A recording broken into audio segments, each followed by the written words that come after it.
يا أيها المفرط أنت، يا أيها المتهاون أنت، كم صلاة أضعتها، كم جمعة تهاونت بها، كم صيام تركته، كم حج فوتته، كم منكر سكت عليه، كم نظرة محرمة أصبتها، كم ضيعت الأوقات بين شاشات وقنوات وأغان وملهيات.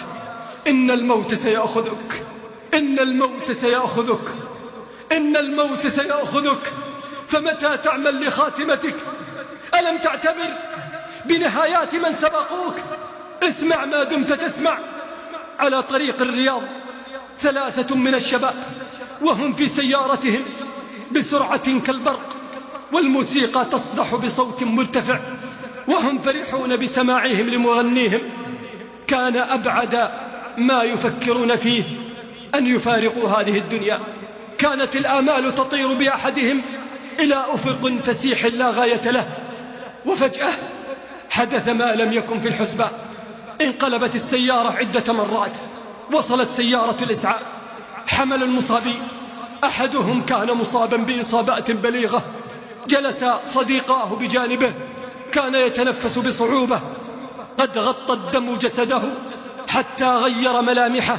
حينئذ علم رجل الأمن أنه يلفظ أنفاسه الأخيرة، عرف اسمه من صاحبي، قال له بعدما اقترب منه، قال له يا فلان، رفع يديه وحرك رأسه وقال له يا فلان، يا فلان، قل لا إله إلا الله، قل لا إله إلا الله، وهو يردد لا لا، فيقول له قل لا إله إلا الله، وهو يقول لا لا، فثقلت عليه، يقول والله ثقلت عليه، ولم يستطع أن ينطق بها. الكلام يتردد، يا فلان قل لا إله إلا الله، وهو يردد لا لا، حتى أغمض عينيه وسقط رأسه بعد ارتفاعة يسيرة. سألهم الضابط أكان يصلي صاحبكم؟ قالوا لا والله، لا والله ما كنا نصلي جميعا، ما كنا نصلي جميعا. اسمع أيها المتهاون بالصلاة، اسمع يا من تركت الصلاة، اسمع يا من قبرك ينتظرك والموت يناديك. لم يكن يتصور هذا الشاب أن يختم له بهذه الطريقة، لم يكن يدري متى موعده، لم يكن يدري متى سيموت. كما أنت الآن أتعلم متى موتتك وساعتك؟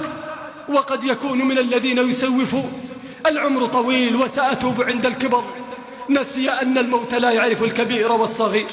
فانظر في حالك يا مسكين، واعمل لموعدك، وتجهز، تجهز يا أخي لقبرك.